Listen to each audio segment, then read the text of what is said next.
Coming up on This Week in Radio Tech, we're live at NAB 2024 in the Central Hall. We're at the Broadcast Bionics booth. This guy's going to be with us for our tip of the week. Hi, John. How are you, Kirk? It's good to be here. I can't wait to do the whole show. We've got a whole bevy of cool guests, so it's coming up next on TWiRT. This Week in Radio Tech is brought to you by Broadcasters General Store with outstanding service, savings, and support. Online at bgs.cc. By Broadcast Bionics with the Bionic Studio, including talk show control, social media, and visual radio. Broadcast Bionics brings exceptional audience engagement to radio and TV. By Angry Audio. Audio problems disappear when you get angry at angryaudio.com. By Nautel, worry-free transmission you can count on with outstanding control, reliability, efficiencies, and Nautel's unmatched 24/7 customer support. Online at nautel.com. And by Max Connect Wireless, prioritized high-speed internet service designed for transmitter sites and remote broadcasts. Hey, welcome into This Week in Radio Tech. We are live from Las Vegas at the NAB 2024. We're in the Central Hall of the Las Vegas Convention Center. Apparently, they've torn up the North Hall, and they've moved everybody to the Central, South, and the new West Hall. So it's a different environment for us. We're here at the Broadcast Bionics booth, or stand, as it's often called, in the Central Hall, having a good time. I'm Kirk Harnack. So glad you could join us. We got a whole bunch of guests here and a special interview with George Whittam coming up here. But right now, I want you to meet my newest friend, Darnell. Hey, Darnell, how you doing, man? Doing good. Good to see you. Yes, indeed. It's a great show. Well, and we got to see you, what, yesterday or Sunday? Yesterday. Yesterday? Yesterday, and also Sunday. Okay. Yeah. And you're an engineer based out of San Diego. San Diego with Salem Media Group. But you have an accent that's becoming familiar to me. Yeah, actually, I'm from Trinidad and Tobago in the Caribbean, where it's hot. Just got back from there. It's very hot. And I had the opportunity to meet a contingent from Trinidad and Tobago during the NAB on Sunday. Okay. Oh, during the Nautel users group. Yes. Yeah. That was great. So you saw some friends from there. Well, other broadcasters and media people. I made out the accent, and I was like, "You're from Trinidad." Yeah. Well, you know, we have a connection there. My daughter lives in Trinidad, and she recently got married to a Trinidadian guy, Jesus Alistair Payne. Okay. Yeah. When I go back later this year or next year, I could probably, introduce myself and say hi. He's an awesome guy. He's about 8'3". Wow.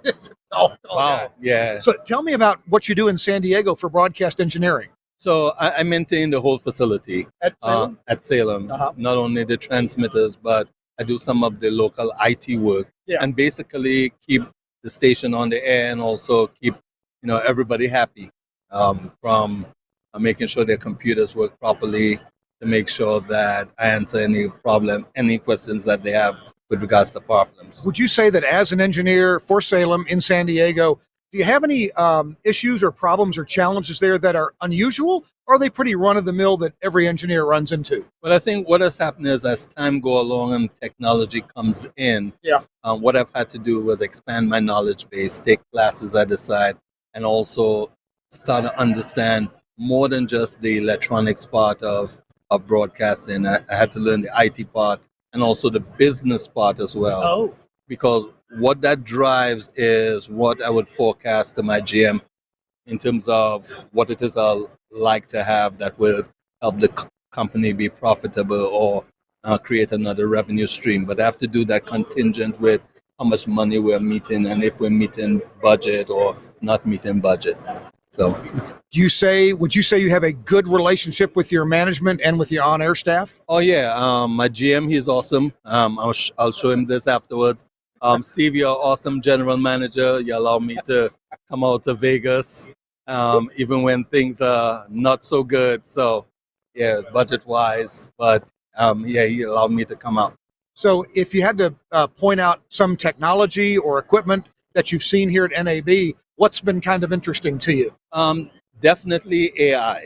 Oh, AI is interesting. And the reason why it's interesting is that from my standpoint, it shows that it could substitute the live person. And I don't know if it's a good thing or a bad thing, but I know it's a change thing that is occurring. And as an engineer, I should know about it because I could wake up tomorrow and it's a brand new world. So, and that's something that I have to adapt to. As engineers, we're really not sure what AI is going to do to us or for us, or how it's going to help us or not.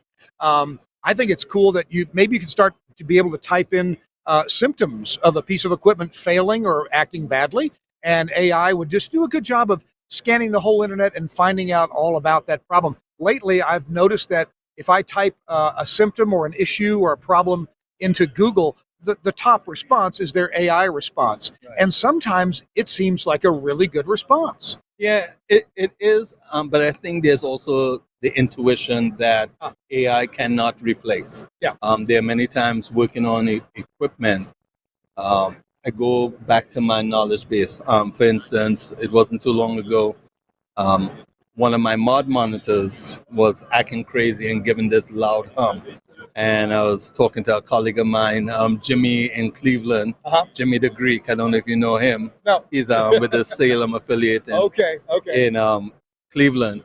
And he was like, oh, yeah, that's the capacitors. And I was joking, it's the capacitors. And then I took my oscilloscope, saw the DC ripple on the capacitors. And I was like, But intuition, on his behalf, and even as I get to learn more about the intricate things, I don't think AI could go that depth. Right. The stuff that as an engineer, it's experience and even some forethought and analyzing the problem. So, well, if I was AI, my answer would be to every electronic problem, it's the capacitors. And if it's not the capacitors, it's the cables.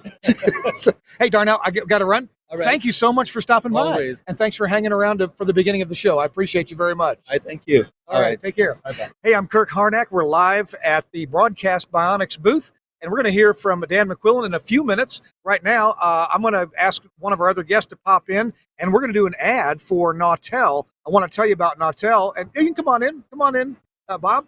Nautel is having an interesting promotion that I want to let you know about. Let me pop it up here. There it is. And I think Suncast is going to pop a graphic up about this.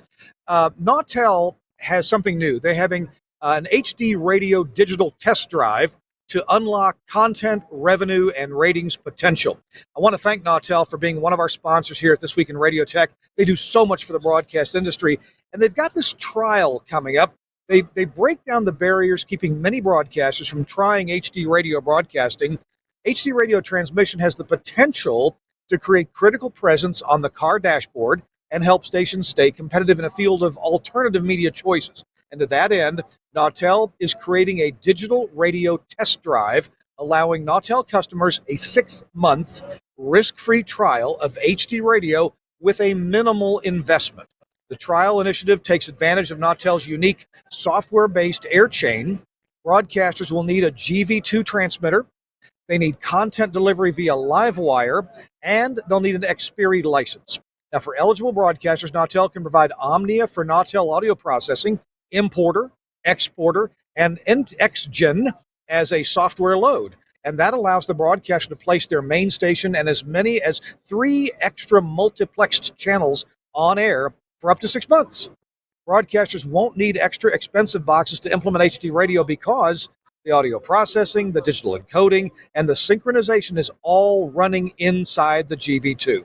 This is a really cool and unique program that Nautel has worked out to let you, the broadcaster, if you're not already doing HD, to get it on the air. And I'll tell you from my experience, I recently, like 9 months ago, put HD on the air with all Nautel equipment in Oxford, Mississippi. It was an eye-opening experience, and it's so cool to get your logos and title and artist information, and you can get album art. We're not doing that yet ourselves, but you can get that on the air, on your radio. And if you got some of those beautiful radio displays in today's modern cars, or maybe an aftermarket like I put into my older BMW, it's really pleasurable to see all that information while you're hearing it on the air. So check out Nautel. Nautel.com is the website, of course, and I appreciate so much their efforts to bring you HD radio on a fairly risk-free trial for a minimal investment. So check it out at Nautel.com. Thanks, Nautel, for doing that. That, by the way, that's a brand new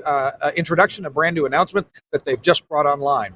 All right, we're here with Bob Stroupe. Hey, Bob, good to see you. Hey, good to see you, Kirk. I have known you forever, haven't I? I thought about it when I saw you, and we've known each other since sometime in the 80s. Oh, so we didn't go to kindergarten together. No, Okay. almost, though.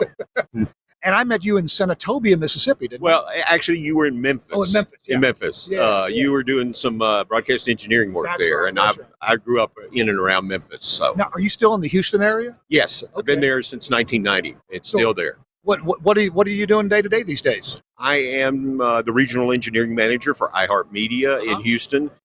We have, how many? 7 stations there, 4 AMs and 3 FMs. And then I also cover the Beaumont market, which is 100 yeah. miles east of Houston, right on I-10.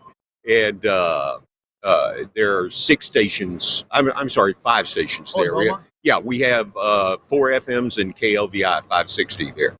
So what are you seeing here at the show, or what's kind of on your radar? What are you here to check out? Are you here to talk to people, or what's your number one, talk to manufacturers about problems and new products.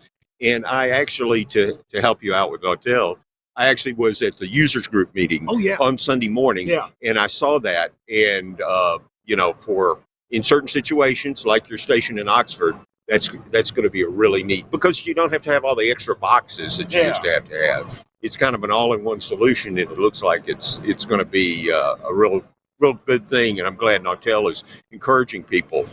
As part of my history, I first came to Houston to work for Gannett. Gannett was the original one of the original partners in USADR, which was the first HD radio company. So I've kind of been in it, at least on the sidelines. I wasn't in development, but from the beginning. So it's really great to try every way in the world to get traction for HD, because it's useful. For instance, in Houston, we one of the things we do is we simulcast our AM signals on the HD. And it's something. So, for instance, our 740 AM, which is News Talk, is also on 99.1 HD2. And so, whenever I know we have listeners, because whenever I have a problem, the call gets routed to me, and so the management. Definitely, local management regards it as very valuable. Now, being originally Gannett stations, and now and then Clear Channel, iHeart, right? You guys were doing HD radio early on there, weren't you? Yeah, we installed in Houston in 2005. Oh, wow! So it was not super early, but early enough. Well, almost 20 years ago now. Yeah, and believe it or not, the transmitters that were there then are still serving right along, and so I'm keeping my fingers crossed, because they're getting kind of old. Well, have you upgraded through the various versions or iterations of HD exciters? Yes, we do have the newer from another. Maybe I shouldn't mention the name. Another radio equipment manufacturer. Yeah. Well, I mean, there's Gates Air, sure. Yeah, and we have the newer generation. And they did that both in Houston and Beaumont. And one of the nice things, and I'm sure the Darnell box will do this too, is that you don't have to worry about time sync anymore on the HD1 and the analog. So you get blends that are not, they're seamless. It's good to check it every once in a while, because I did have an instance where one time it got a little bit off, and we got listener complaints, actually. Yeah. But it worked really well, and it keeps everything in sync. So that's one less thing, because back in the day, it was checking. It was challenging. It was challenging to keep it all the plate spinning or whatever. So it's good that the technology has progressed. Just one more question. So what's on your horizon here? What are you checking out? Any goals to go home with? I attended a session that discussed air chains and PPM encoding effectiveness, and that's always on our radar, since we're a big PPM market. On the one hand, we want the PPM tones to be inaudible, not noticeable as much as we can. On the other hand, we want them to be heard by the PPM devices. Devices. And that's an interesting balancing challenge. And because we have 4 AMs that are all talk, essentially, it's a talk has always been known that it's been a challenge to encode. So anything that could give us a leg up in that department, I'm looking for. I don't think it's been productized yet. I don't know what I'm allowed to say, but I was talking to Frank Forde about getting PPM tones to work behind certain voices that don't traditionally do well. and he described to me the methodology that he has figured out. Oh, you know, on the one hand, it's so simple when you understand it. On the other hand, it's so freaking clever.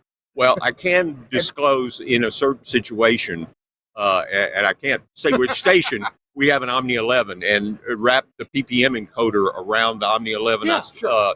And it seems to, I sleep a little bit better at night knowing that my encoding is more consistent doing things that way. Bob, it's a delight to see you, man. Great to see you. You take care, and I hope to get down to Houston and see you there sometime. Please do. Please give me a heads up. I could be over in Beaumont. Oh, yeah. you know my colleague, Robbie Green. Oh, yeah, very well. Yeah, Robbie's been a great addition. I'm sorry you lost him to the engineering community, but he's a great addition to Telos. Yeah, I knew he would be, and I knew he would be maybe a little bit happier, at Telos. Okay.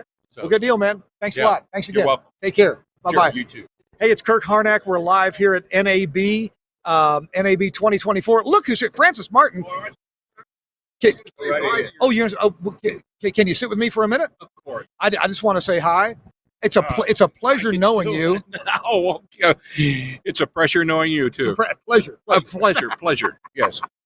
So what brings you to NAB? What's of interest to you? This is not just my 40th, like on my little Ross. I got Ross. Oh my gosh. It's like my 50th, I think. If you don't know Francis Martin, now you do. Frank Martin. How you doing? Hi, Frank Martin.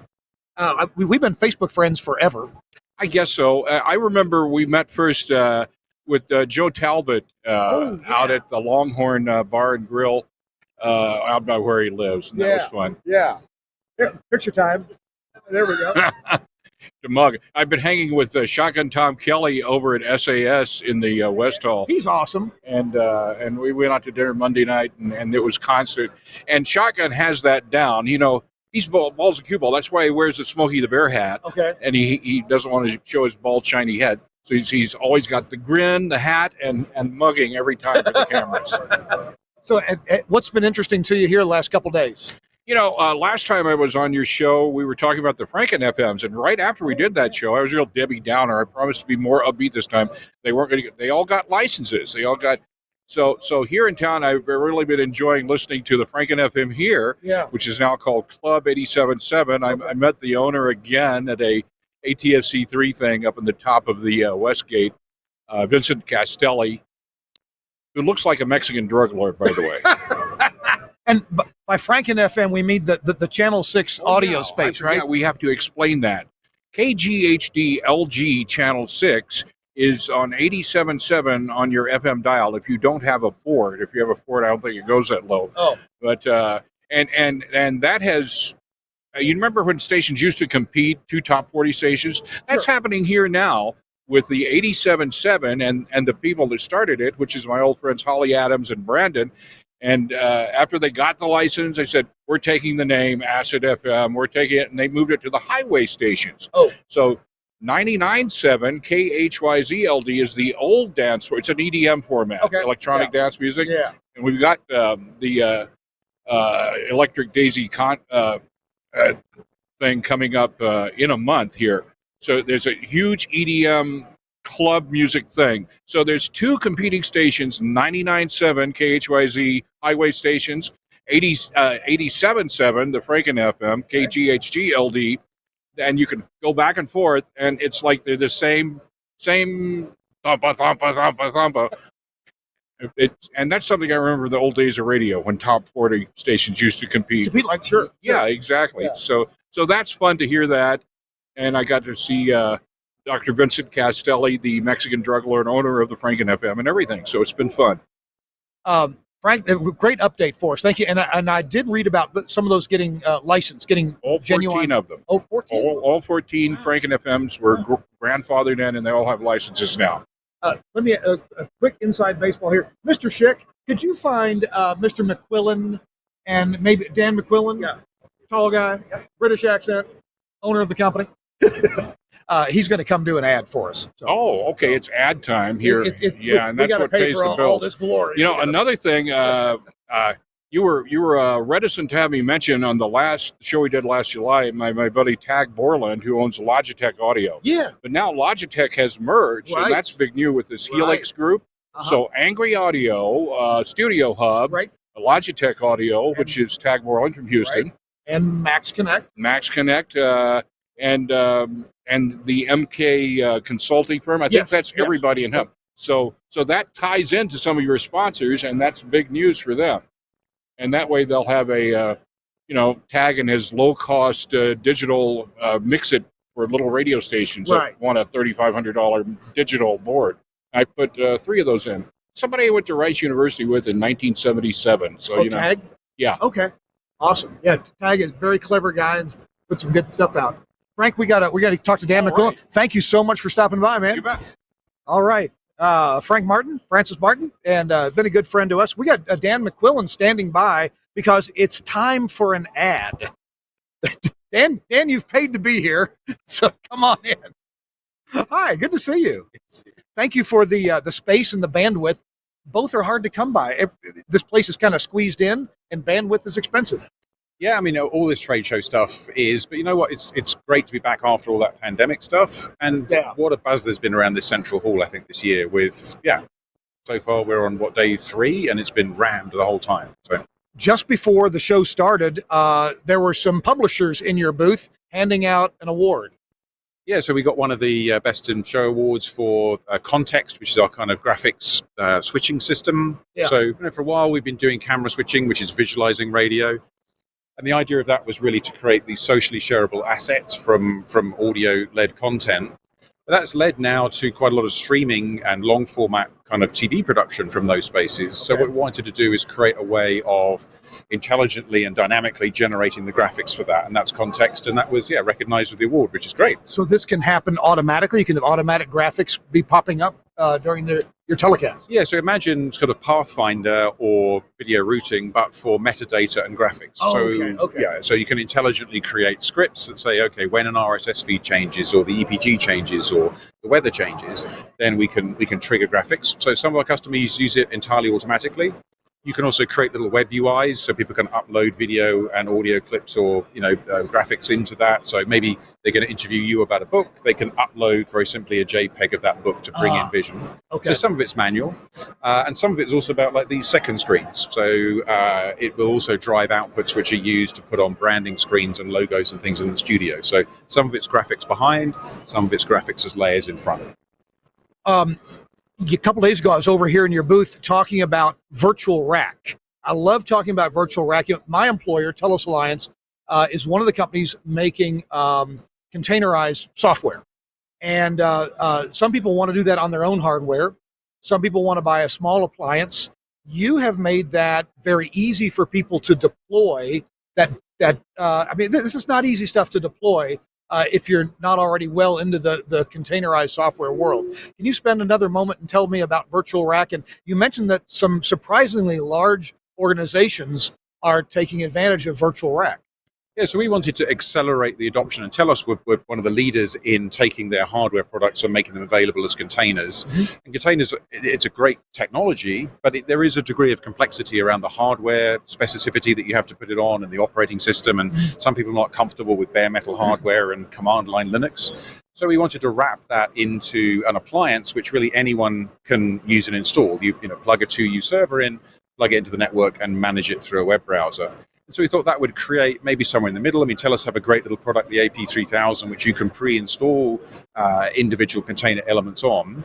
So we wanted to create something which was more flexible that sat on top of that. Yeah. And then we maybe thought some of the big enterprise customers would manage containers themselves. It turns out that people are very happy with these virtual rack appliances. Yeah. And I'm just flying after this down to Australia, where 9, which is a big TV and radio network, have just bought 24 virtual racks, I think, 8 in their data centers. 6, I think it'll eventually be in each of their regional sites. And while they've got incredibly smart IT people and enterprise IT, they just really love this idea of an easy to manage appliance, which is a piece of broadcast equipment. It adds also some extra backup capability and resilience capability that's, again, really hard to do roll on your own. And so, that's been an incredibly successful product for us. And I hope an empowerment for our industry to really lead us forward, because we need to have that flexibility and agility, but we don't want all the kind of complexity that comes with it. Empowerment, I think, is a great word, because a lot of people see that step into the virtualized world as being a very large step.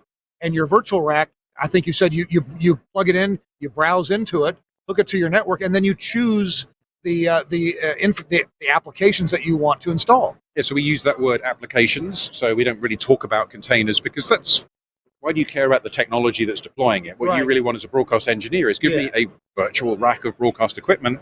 So here we're showing a virtual rack 16, which is 16 rack units essentially of space. Okay. So you can rack 16 small applications in there, or maybe like the Telos Zephyr Connect is 64 codecs, but that's 4 AU. But then you know how that works. So you know, okay, I can fit 4 of those, or 4 of those and 8 of those.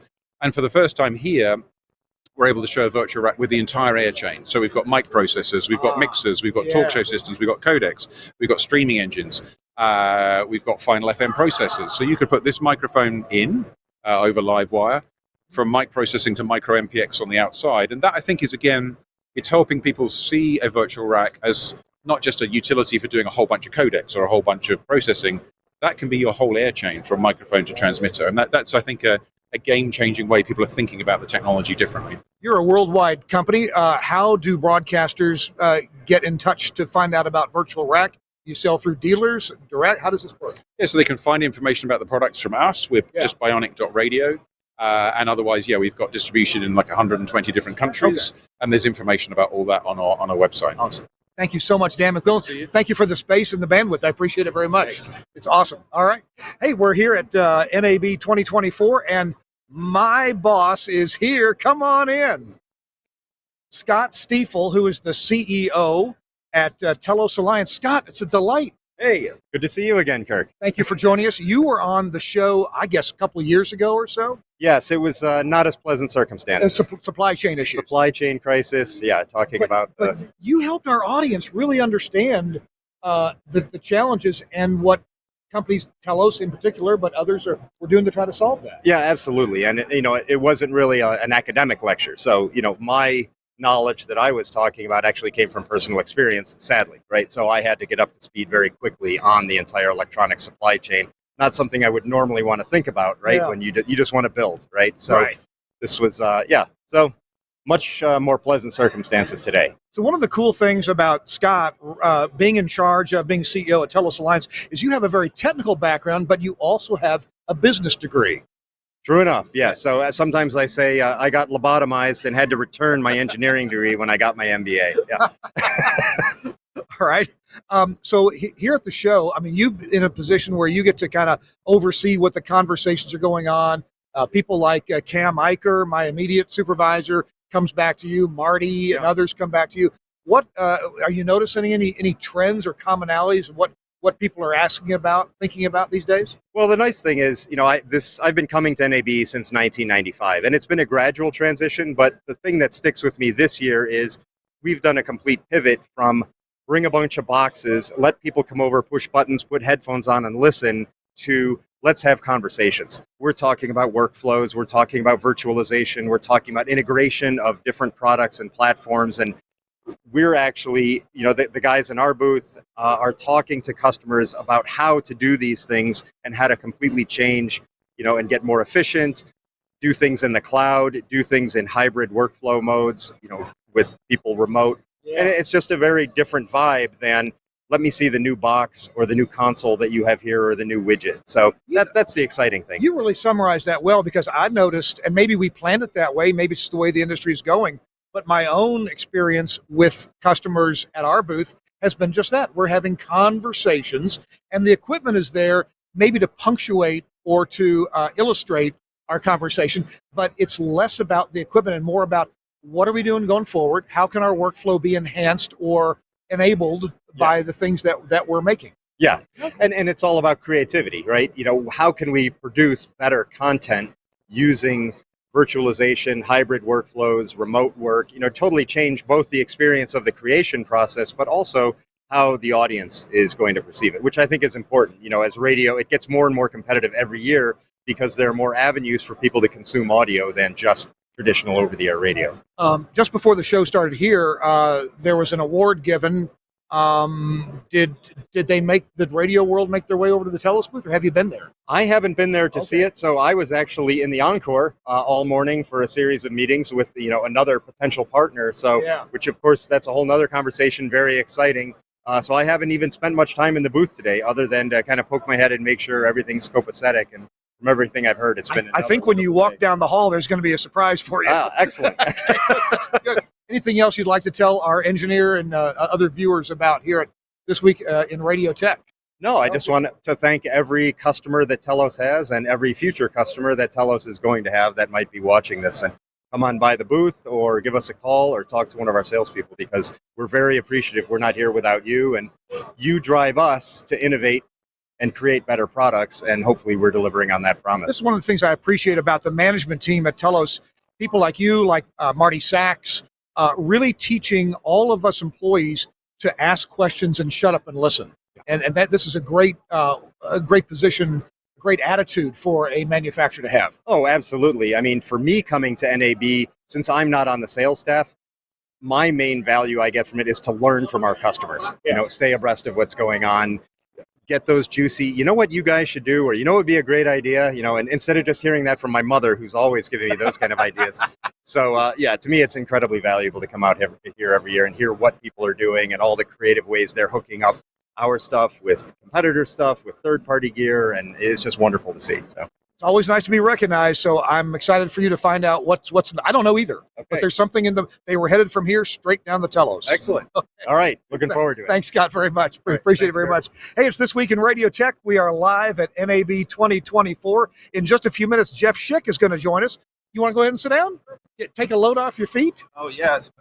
Well, we got a couple things to do first. Then we'll have you got a few minutes? For you, definitely. Well, hey, you know, this is great because I'm a listener. I usually listen in my car, and now I'm here. I get to see exactly what's on the show live. This is even better than being in my car. You're so kind. This is one of the lowest entertainment shows that's out there. But thank you for listening. Come on, you're selling yourself short on that.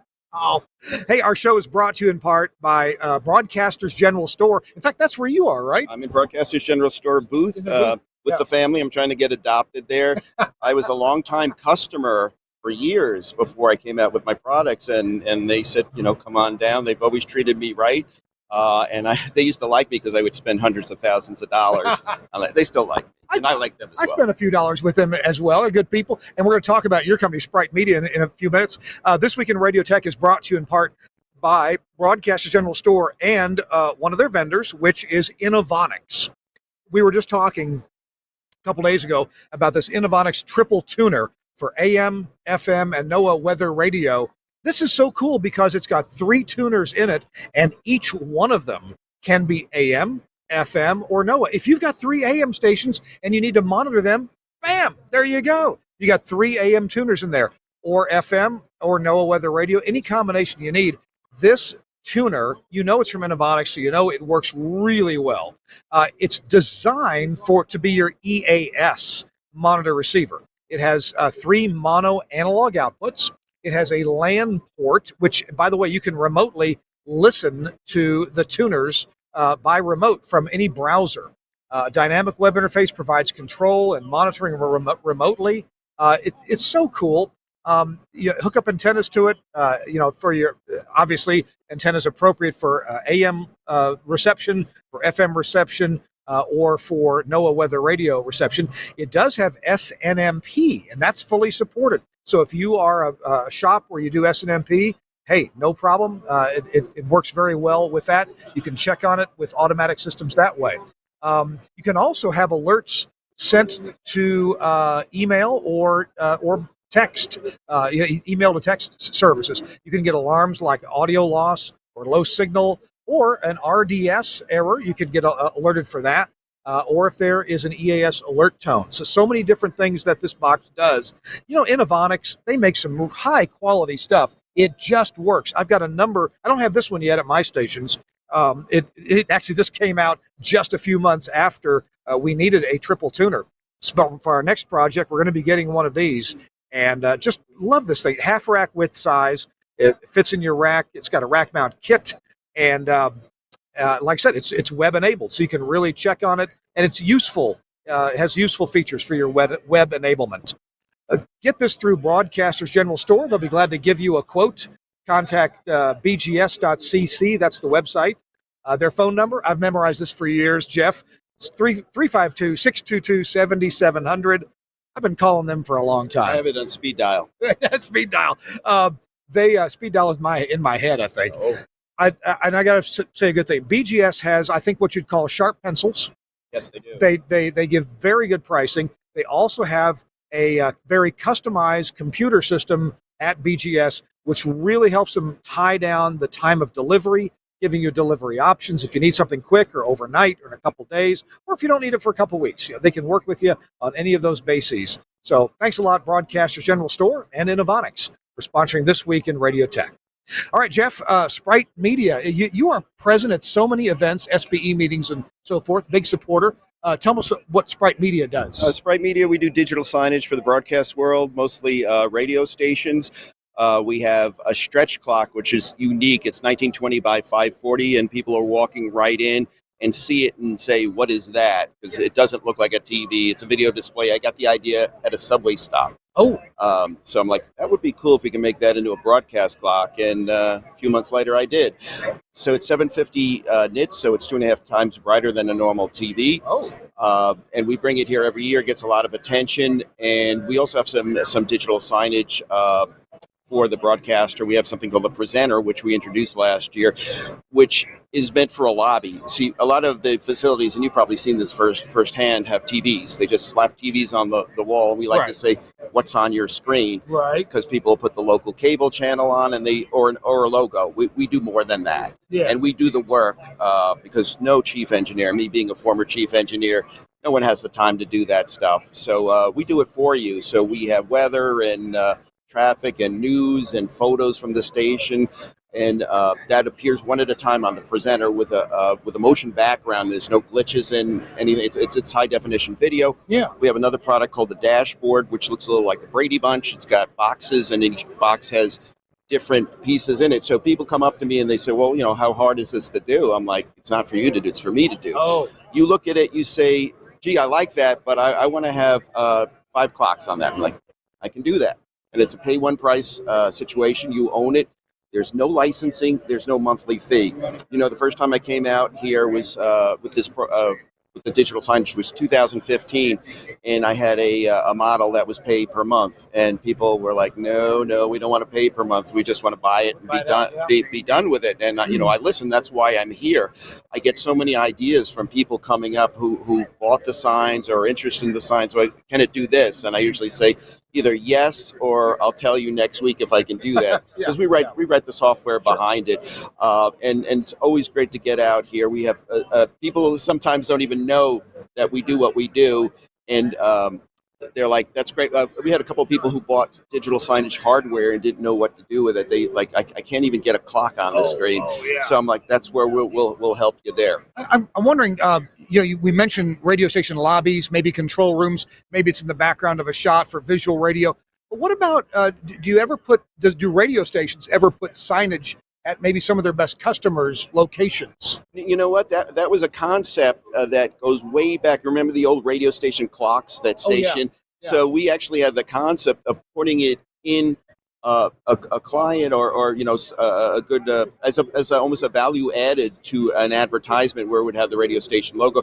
We had this idea. We haven't put it out there, but we thought about having a mixture of what the client wanted on the screen and the radio station on the screen, including RDS, where it has the song that's playing right now. Yeah. So it would have radio station information. Plus, if it's a diner, the diner can put their specials, and that's a great idea. We haven't really run with it just yet, but this is why I am here. Wow. You may, next year you may see me have that up there, but this is where I gather from the people who need it. I'm not the one to come up with what a radio station needs. The radio station's got to tell me what they need, and usually we say yes, and we usually are able to make it. If there's a need, we'll make it. Cool. If people want to know about Sprite Media, what's the website? It's www.sprite-media.com. Okay. Don't forget the dash in the middle, and also BGS knows all about us, so you can always call them, and they know where we are. And you probably met Keith along the way. Keith is our sales and marketing guy, and he makes friends with everybody. He knows everybody. He makes friends with everybody. Is there anything you can do to make him more friendly? I made the mistake. I gave him an energy drink yesterday. No. So I think we're in. Yes. You wanted to talk a little bit about SBE real quick? Yeah, sure. Please do. So So SBE had their get together, had their meeting last night, and the This is the national membership national meeting. membership, Okay. and I don't think I've seen the room more crowded than it is. Good. I And- couldn't be there. Yeah, we missed you. Yeah, I was out with a customer. Well, It was a very interesting evening. Okay, we'll save that for later. But the room was full. I've never seen the room so crowded. They said the Ennis workshop has had more people than they've ever had before. Yeah, I was there for that. I got to speak at a couple things. Speaking, you spoke at our Ennis workshop. So we're Chapter 15, New York City. I'm currently the chairman, and we've just got a tremendous momentum.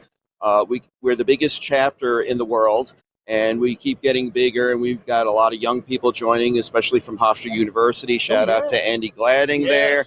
Conrad Troutman is vice chairman. He's been putting together tremendous programs. You've been on some of our programs before, and it's just good to see the momentum is ticking up. It was quiet when we kind of took it over about 4 years ago, but we just want to keep it going. We have our barbecue, which you're always invited to in June at WFAS, and we have a barbecue truck. And when that thing starts cooking, you smell it, and if you feed the engineers, they will come. They do. Yeah, so we love what's going on between National and our New York City chapter, and we always invite people to join us when we do our Zoom calls or our meeting in person. We're very welcoming, and you never know who the next great engineer coming out of there will be. And you were there for the Ennis workshop where Frank Forde gave a talk. That was fantastic. Yep. This was the one that was up at Hofstra University. Yeah, the great facility, great turnout. We just want to keep it going. Cool. Yeah. Jeff, thank you for joining us. I really appreciate it. We're going to hear a quick interview. Hang with us for a second. We got to talk to George Whittam. Now, George has been on the show before. He is the engineer to the voiceover stars, okay? Knows a lot about microphones, room treatment, all that kind of stuff. And Suncast, if you're ready, let's roll this interview with George Whittam right now. Well, good morning. I'm Freddie Gately from VocalBooth.com. We are here at the NAB show. I'm here with GeorgeThe.Tech Whittam. How you doing? Good, George. It's always good to hang out with you, man. Always a pleasure. So it's the first morning of NAB. We're excited. 2024. We've got the booth all set up to be able to do live casts, to do podcasts. So we've got some stuff scheduled that's going to be coming out throughout the show. Some content that's going to go out live, as well as some content that we're going to be uploading nightly as well. So very cool. Very cool to be able to do this at a trade show. Also, to be able to show that this is what can be done. We've actually had a lot more clients recently be doing stuff from trade shows, even like veterinary clinics. There's a big veterinary folks that do a podcast on veterinary stuff. And another big one is FinTech, too. FinTech, huh? Yeah. We've working with Earthworks this year. They're providing us these awesome Ethos microphones. And George is the one that turned me on to these microphones. He said, you got to check these things out. They're in a class all their own. How did you come across Earthworks? Yeah, well, one of my guys at GeorgeThe.Tech, Mike McGonigal, knows some of one of the guys from Earthworks, and he told me, you got to check out this mic, So they were very nice to send me one to try out, and I was really impressed. I mean, this is really a mic that started in studios, and then when they came out with this form factor for doing broadcast and radio and podcasting, obviously, it was a huge hit. Then they dropped the price to this affordable price point to compete with the other big dogs, and it's a no-brainer. Sounds amazing. No, I was super impressed too, because everybody sees the Shure SM7Bs. They are the podcast mic. They're recognizable. They have a cool look to them. But hey, it almost makes anybody sound pretty good, but it's like extremely muffled. They look kind of old school now compared to these. These things look way sharper. Yeah. They have a really cool look to them. They're tuned stainless steel, but you can get right down to see all the condenser. Yeah. Yeah, and they even when you get up and eat this mic, it never gets woolly and muffled. Yeah. It has a really clean sound. So yeah, really nice stuff. The thing that blew me away for it too is the pattern on it. I can come all the way over here, and so I'm not even talking at any microphone. It's the side of mics. We could literally be doing. You can have two people sharing this mic, or if you're a voice actor, this allows you to work the microphone. You can work around the mic, but the back of the mic rejects extremely well. So if you have a noise source or a noisy part of the room or a big glass window, you put the dead side to the glass and the reflection disappears. So Yes. that's what I love. Just all the practical stuff you can do with mics, mic placement, arranging your space to make it sound good. You don't have to go crazy with solutions. It just takes some practical solutions sometimes. So, and that's why I love working with you guys at Vocal Booth, because you like creating practical solutions that fit the customer's needs.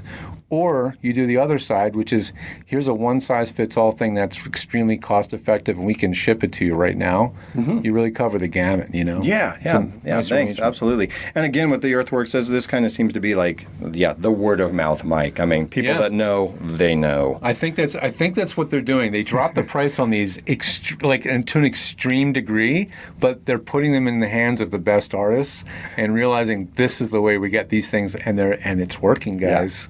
Good job, Earthworks. So we're excited about that. We're actually giving away one of their Icon USB microphones. All you got to do is enter on our website, or you can go ahead right through like our Facebook. We've got a link on there, vocalbooth.com/NAB right now. So it's a very simple one. Throw in your email, throw in your name, and we'll put you in, so you don't have to be at the show. If you're at the show, come on over, get your badge scanned, and we'll put you into that as well. So yeah, it was one last thing I got to plug. Plug it. We have a new kit. We have the VO Acoustics kit that's on display here in the booth today as well, so you can see what it looks like, how it works. You betcha. And that was what I was going to get to, is how you're even like standing in the booth. So we got together, and George, it's really been fun. We've developed a relationship with George over the last year. We've always known who he was, but we've gotten to work directly with you on some stuff where he called up and said, you want to know what I have to do to all of your booths? And I said, absolutely. I want to know. Not just you guys. To any booth, right? Yep. So we developed a booth kit. So it's an acoustics kit. We put together a full different layers of absorption and of treatment in a specific way and specific locations and thicknesses, and it's what we coined a broadband absorption unit. Right. So it takes care of everything that you need to be able to put it into a booth, and it just comes out sounding industry standard. So it's a plug-and-play solution. Yeah, the beauty of it is the simplicity of installing it, because you get 3 pieces that are the main part of the acoustic kit, and so it doesn't take 6, 7, 8 panels. This 3-piece solution works in any small booth, and it's shockingly effective. I'm using it in another booth that I own at home. It has a huge glass door. Doesn't matter. It really takes care of all the reflections and the resonances, and it's very, very easy to install. That's the key thing. It works, and it's easy to install. Right. Yeah, absolutely. That can go into the whisper rooms, into the studio bricks, into closets, and into any existing or future vocal booths. So it's something for everybody out there. If you're by the show, come on, check it out. We've got our brand new Silver Series out here as well. The Silver Series is $37.50 shipped anywhere in the U.S., and it's a super value. It comes with a ventilation system, with lights that are in there, almost full coverage. Good ventilation. Super important. And then, there's different options and stuff you can check out with that. We got a VO1 on display here for the second year. That one continues to be very popular for people that don't need a crazy amount of isolation. They're not broadcasting from the floor of a convention, but from a bedroom or from a studio office.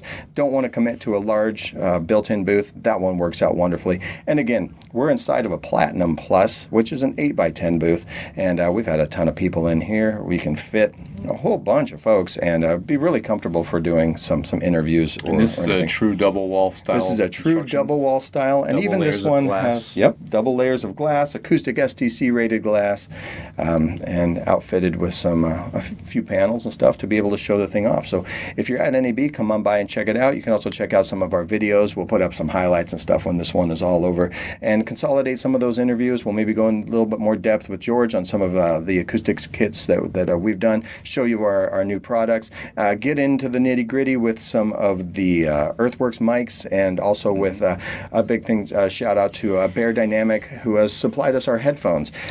Like George was saying, with our company, vocalbooth.com, we manufacture everything here in the U.S. We take real great pride in what we build. and the quality. And so we only want to partner with companies who have that same vision. So for instance, they mill this out of stainless steel themselves. They're a US based company. And same thing with working with Bear Dynamic. They're like a 100-year-old company, and but still very, very approachable and very, very into the quality. Yeah, I can't say enough about these headphones. I love that these happen to be what you guys got connected with, because they're what I've been using personally for outstanding. 20+ years, 25 years. Oh, excellent. The very first time I put on a pair of these at B&H in New York, they had the headphone wall. Yep. And I went to headphone, and I put these on, and I walked out of the store. I was like, that's it. I'm done. Sold. And I've been using them. I've only gone through 2 pairs in 25 years.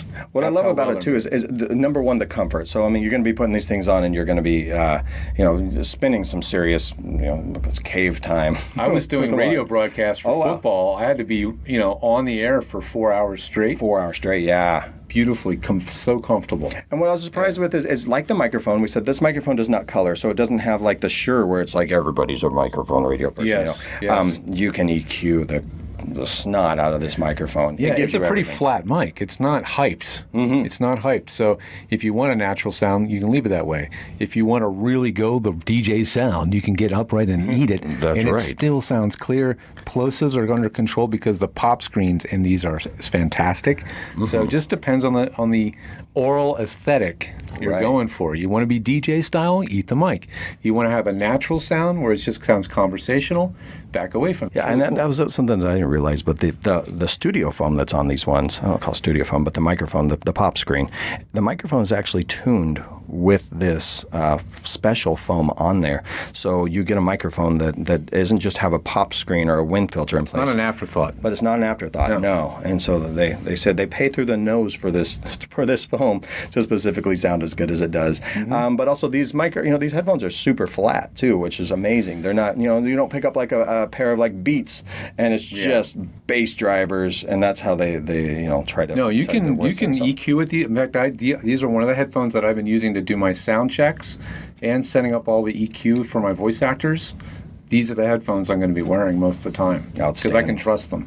Yeah, so this is going to be part of a recording package that you'll be able to get along with our studio. So again, we're kind of putting that together so that you're going to have just high quality microphones, high quality cables, a good interface, good headphones, and you're going to be up and ready to go. So check that out on vocalbooth.com. There'll be more information coming. We're going to let some people come in here and check out the booth because as much as we'd love to sit here and talk about stuff, things are firing up out there. Yeah, so we need to let people in. All right. So we'll see you guys soon. And again, from NAB 2024, we'll see you soon. All right. Thanks a lot, George Whittam, for that blurb, that video interview. And George has been, like I said, VO engineer to the VO stars. He initially did work for Don LaFontaine, the In a World guy. In the world. Hey, it's Kirk Harnack. I'm live at NAB 2024, and John Bissett's joined me. Hi, John. Hey, how are you, Kirk? It's nice to be on here. Good to see you. This has been a crazy show. Really, really nice. Very busy. A lot going on. John has got a tip of the week coming up in a minute. Right now, though, we're going to add to the Kirk Harnack retirement account. Very good. Okay. Here's 60 seconds of a spot. And I've got to pay Suncast from time to time. So we're gonna try to make some money to pay Suncast. Tell you about a couple of our usual sponsors because they're wonderful people. And these two companies have now combined some forces. I don't understand all about the business relationship, and it's really not that important other than this company, Triple Helix, is now able to, as an umbrella company, offer engineering services, hardware, reliable wireless services, and Logitech audio consoles all together. But I want to talk about our friends at Angry Audio for just a minute. And I want to talk to you about something that's really made a big impact, and that is their mic processing. Now, you heard me interview Cornelius Gould here on the show a couple of weeks ago. Cornelius came by my house. We had a great conversation about the mic processing. And so Angry Audio is offering mic preamp and processing designed by Cornelius Gould. Now, that's the algorithms designed by Cornelius. And you know who? Mike Dosh designed the mic preamps and the electronics inside. And so the quality is just absolutely amazing. And the kind of the claim to fame that Cornelius has about his processing algorithms for microphones is that Cornelius has he has such an ear for getting a beautiful, natural sound that enhances the good parts and reduces anything bad or undesirable, like room noise. That's what Cornelius is really good at, and that's what's incorporated into the mic processing. And it's a little bit different than most mic processors in that there are two models. There's the Smooth and there's the Rebel. Now, the Smooth is made specifically for Shure SM series microphones. And the Rebel is made specifically for Electro Voice RE series microphones. If you've got some other microphone, well, this may or may not work well for you. You're welcome to try it. You're welcome to do a demo. If it doesn't work out for you, well, send it back. But it's meant for these two very popular microphone capsules in the SM and the RE series. So from Angry Audio, you ought to try one of these things out. They have, of course, mic level in line or mic level output, also a digital AES EBU output, and easy controls to get it set up. These are the Smooth and the Rebel Chameleon mic processors from Angry Audio. Something else from Angry Audio, the other end of that whole chain, and that's the headphone amplifiers. They have the headphone gizmo and the guest gizmo. I've installed both of these recently at my new stations in Oxford, Mississippi, an alt rock station. We got an HD2 and HD3 also there. And I love these headphone amplifiers. They are high quality. They sound great. They're easy to connect because they connect using the Studio Hub standard. And just love these mic processors. And this is the headphone gizmo that's being shown on the screen right now. What I love about this, it's got that nice curve to it. John, you won't snag your pantyhose on it. Oh, there you go. Absolutely, Kirk. That's the key thing there. So check it out. Angry Audio on the web at angryaudio.com. Angryaudio.com. They sell through lots and lots of distributors. Now, got a quick message here from Max Connect, and we're going to hear from John Tawcock. We'll be right back. With all of the recent cybersecurity attacks against large corporations, we were looking for a product that would give us the ultimate in security at our transmitter sites and as well as with our broadcast equipment. Max Connect fits the bill very well. Its greatest security feature is the fact that it gives you a single static IP address. Using this single static IP address allows us to close hundreds of open ports on our firewalls across the company and restrict access to only the Max Connect IPs. This has greatly reduced our exposure to the World Wide Web and made us much more secure moving forward. It's also given us the ability to expand as needed in a secure fashion. Wireless, they bring you fantastic wireless products to get data that is almost packet assured, but prioritized certainly, and fixed IP addresses, as John Tawcock was just saying. Check it out at Max Connect. I know it's spelled funny, MAXXKONNECT.com. And here's some people that know about Max Connect because they're kind of part of the same company now. Let me introduce everybody. Here's John, my colleague John Bissett is here. My former colleague and wonderful girlfriend is here. And that's Marianne Seidler. Hi, Marianne. Hi, honey. She's my show girlfriend. And my show boyfriend is here, too. Oh, God. Hi, Kirk. Hans von Sippen. Hey, Hans. Yes, hi. It's so great to see both of you. Thanks for bebopping by. We'll crash any party, huh? John was just about to give us a tip of the week, and we got to be out with the show out time is about 5 minutes. So, John, you had a tip of the week for us. And this is courtesy of you, Kirk. So we're driving over to the convention center this morning. And are you leaving? Okay. Oh, so long. See you later. Au revoir. Au revoir. Auf Wiedersehen. So we're driving over to the convention center this morning, and Kirk pulls out his cell phone, and it's not slipping in his hand. And it's like, what is this on the side? I got a new case, and I love the case in every way, but the sides were a bit slippy, and I couldn't always be assured that I had it in my hand well. He was really worried about dropping the phone. You don't want to drop a phone these days. So he found this device called skateboard grip tape sheet. Yeah. It's a sheet of grip tape that you can cut into little tiny strips, and then you can glue them on the side of the cell phone. He had another idea. If you put dish towels over the oven handle and had them fall off, you put a little piece of this tape on the back of the oven handle and lay the cloth over top of it. It's not going to go anywhere. Really, really neat idea. I can think of a number of places around the radio station and also TV and at the transmitter site where something like this would really be helpful. So you go on Amazon, look for skateboard grip tape sheet. They'll send you a sheet of this stuff. You can cut it up as however you'd like. It'll do this trick for you. It's really great. You know, I got this idea actually from a podcast about firearms.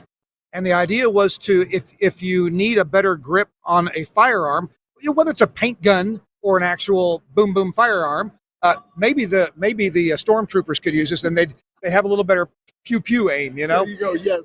But you can put grip tape on the grip of a firearm, or even on the forward of the trigger guard, so that your finger wouldn't slip off the trigger guard. And so I bought a piece of this, a slab of it, the size of a skateboard. And I don't skateboard, but you can use scissors to cut it into whatever size and shape you need. So I cut very thin strips for the cell phone. Yeah. You recall what it cost, Kirk? It may have been $13 or $15. Oh, wow, so it's very reasonable. It'll last the rest of your life, like a bottle of Worcestershire sauce. You know. Absolutely. But it's self-adhesive. It's got adhesive on the back, and it feels like sandpaper, but it doesn't come off like sandpaper. Very good. Yeah. So anyway, and uses, if you've got something that you need to make sure you don't let go of, and maybe there's some pieces of equipment around the radio station that maybe you're grabbing a handle, but sometimes it slips out of your hand, put some grip tape. Grip tape is sold in rolls like tape, and that's not what I'm talking about.